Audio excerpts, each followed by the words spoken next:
আসসালামু আলাইকুম। আমি এখন আছি মৌলভীবাজার জেলার কুলাউড়া উপজেলার হাজিপুর ইউনিয়নের হাসিমপুর গ্রামে। আপনাদেরকে দেখাতে যাচ্ছি যে এ কেমন বর্বরতা। অর্থাৎ হাজিপুর ইউনিয়নের হাজিপুর সরকারি প্রাথমিক বিদ্যালয়ের সহকারী শিক্ষক পারভেজ আহমদের এখানে একটি জমিতে গতকালকে রাত ২টার সময় ওনার জমি সংক্রান্ত বিরোধের মামলা মোকদ্দমার প্রতিপক্ষ ওনার জমি আপনারা দেখতে পাচ্ছেন যে এই জমির সম্পূর্ণ দান উপড়ে ফেলে দানগুলা মানে উপড়ে ফেলে গাছ রোপণ করা হয়েছে গতকাল রাত ২টার সময়। আমরা এখানে আছি হাসিমপুর। আমরা এই হাজিপুর সরকারি প্রাথমিক বিদ্যালয়ের পারভেজ আহমদ সাহেবের কাছ থেকে জানবো এবং এখানে এলাকার মুরব্বী আছেন এবং সর্দার আছেন, ওনাদের কাছ থেকে জানবো আসলে বিষয়টি কি, বাস্তব বিষয়টি কি, আসলে এ কেমন বর্বরতা। গভীর রাত্রে বা খারা বা ওই যে মামলার প্রতিপক্ষ এভাবে কোনো ঘটনা ঘটেছে আমার জানা নেই। আমরা দেখতে পাচ্ছি যে জমিনের সম্পূর্ণ দান উফড়ে ফেলে এখানে গভীর রাতে গাছ রোপণ করা হয়েছে আসলে আমরা জানবো এই গ্রামের সর্দার সাহেব। আপনার নাম কিটা? আব্দুর রহিম। আচ্ছা, আব্দুর রহিম চাচা, আপনি বলুন সেই বিষয়টা কি, এখানে কি ঘটেছে? তো বিষয়টা আমরা সকালে জানিয়ে দেখলাম এখানে রোয়া উঠাই আর গাছ সারাই তুলে নামাই দিয়েছে।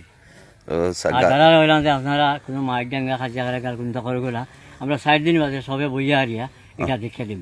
আচ্ছা, আর কেউ খাজিয়া ডাঙ্গা ফসাদ কেউ কিছু করিয়া আমরা গেছি আমরা দেখে দিম। তারা আমারে যে আক্রমণ, আচ্ছা, এখানে হামলা করা হয়েছে, আক্রমণ করছে। আইয়া পাইছি দোজা কি আক্রমণ দাদুনি আছিল এটা দাদির কইছিল লইয়া যাও গিয়া। আচ্ছা, ঠিক আছে। আমরা হাজিপুর সরকারি প্রাথমিক বিদ্যালয়ের সহকারী শিক্ষক পারভেজ আহমদ সাহেবের কাছ থেকে জানবো আসলে আপনার জমিতে কি ঘটনা ঘটেছিল, আপনি একটু যদি সংক্ষিপ্ত দর্শকদের দেশে বিস্তারিত বলুন। পারভেজ আহমদ, সহকারী শিক্ষক, হাজিপুর প্রাইমারি স্কুলের সহকারী শিক্ষক। গতকাল রাত্রে প্রায় 2টার সময় আমার আপন চাচাতো ভাই চক্কু মিয়া আমার 8 শতক জায়গা, আমার এটা মৌরুষি সম্পত্তি এবং আমার বোনের কিনে 8 শতক জায়গা, যেটা আমার চাচাতো ভাই সুলতান মিয়ার কাছ থেকে উনি কিনেছেন। দলিলপত্র সব ডকুমেন্টস আছে।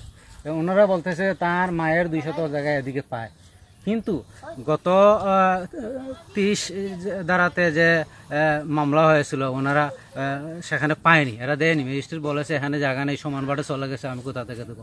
তারপরেও আমি বলছি যে আমার এখানে যদি 8 শতকের বেশি হয় তোমরা নাও, আমার কোনো আপত্তি নাই। আমার বোন বলছেন যে 8 শতকের বেশি হলে তোমরা নাও, আমাদের কোনো আপত্তি নেই। কিন্তু গতকাল রাতে হঠাৎ করে দেখি রাত্রে 2টার সময় এই যে চক্কু এবং তার ছেলে নাইম, তারপরে তার ভাই শাহিন মিয়া সাদ্দাম, তার বোনের জামাই জামাতে ইসলামের কুলাউড়া উপজেলা শাখার নয়াগ্রামের সাথী, সে জামাতে ইসলামের, গতকালকে রাত্রে আইয়া এখানে আমার জমির এই যে দেখেন দান সব নষ্ট করিয়া তারপরে গাছ লাগাইছে। সকালবেলা আমার চাচাতো ভাই উনি আমাকে ফোন দিয়া বলছে যে তোমার জমির এই অবস্থা। আমি উঠিয়া সব গাছালি হরাইছি, তারপরে তারা উঠিয়া তারা দাল আনতি কুটি হাঁটা লইয়া আমার আক্রমণ করার চেষ্টা করছে। কিন্তু আমি বারবার আমি অসুস্থ মানুষ, হার্টের পেশেন্ট, ডায়াবেটিস আছে। তারপরে আমি দৌড়িয়া গড়ে গেছি গিয়ে আমার মোবাইল লাইনে ভিডিও করতে চাই, তারা আমার দৌড়ে লিয়ে যায়। আমার চাক্ষুষ সাক্ষী আমার ওই যে স্বাস্থ্য ভাই লিয়াকত ভাই, আপনারা বাস্তবতা কতটুকু এটা জানতে পারবেন ওনার কাছ থেকে। আমরা দেখতে পাচ্ছি এলাকার আরো মুরব্বী আছে না, আসলে কি ঘটেছিল এখানে আপনি একটু বলুন। আসসালামু আলাইকুম। এটা ওই যে পারভেজ মাস্টার যা বলেছে সত্য বলেছে। এখানে তার ভূমি, তার বাপাইতি সত্য, তার মৌরসি সত্য এবং এই জায়গাতে ক্ষেত আছে, দান আছে। এই দানটা উঠাইয়া গভীর রাত 2টার সময় এই জায়গাটা দখল করা হয়েছে। সকালে যখন হে জানতে পারলো গাছ উঠাইছে তখন তারে আক্রমণ করে দৌড়ে লইয়া হয়েছে। যদি তারা লাগাল হয় তাতে মারিও লইলা ঘটনা সত্য। আচ্ছা, আমরা দেখতে পাচ্ছি যে এখানে যে দান উপড়ে ফেলা হয়েছে, এই যে পাশের রুমে যে পাশের যে জমিতে দান দেখছি আমরা, ওইরকম দান ছিল। হ্যাঁ এইরকম দান ছিল। সম্মানিত দর্শক, আসলে আপনাদেরকে জানিয়ে রাখি যে আমরা এখানে যেভাবে দান ছিল, এখানে যেভাবে দান রোপণ করা হয়েছে, ঠিক একইভাবে এখানেও এই দান রোপণ করা ছিল। গতকালগুলো রাত্রে ওনার প্রতিপক্ষরা এভাবে দানের চারা গাছ, দানের চারা এভাবেই উপড়ে ফেলে গাছ রোপণ করা হয়। অবশ্য সকালে যখন দেখতে পাচ্ছেন যে ওনার জমিতে ধান উঠানোর পরে গাছ লাগানো, তখন তিনিও গাছগুলো সরিয়ে ফেলছেন। এ ব্যাপারে তিনি বিভিন্ন সংবাদ মাধ্যমকে খবর দিয়েছেন এবং আমাকেও খবর দিয়েছেন। আমি এসে দেখলাম উনি মামলার প্রস্তুতি নিচ্ছেন, উনি মামলা করবেন, এটুকুই। আসলে আমরা এরকম ঘটনার তীব্র প্রতিবাদ জানাই, কারণ যেহেতু উনি দীর্ঘ 13 বছর থেকে এই জমি ক্ষেত করে আসছেন। এর আগে ওনার বোন আরও 35 বছর ক্ষেত করেছেন। দীর্ঘদিন থেকে ওনার এই জমি উনি বুক করে আসতেছেন।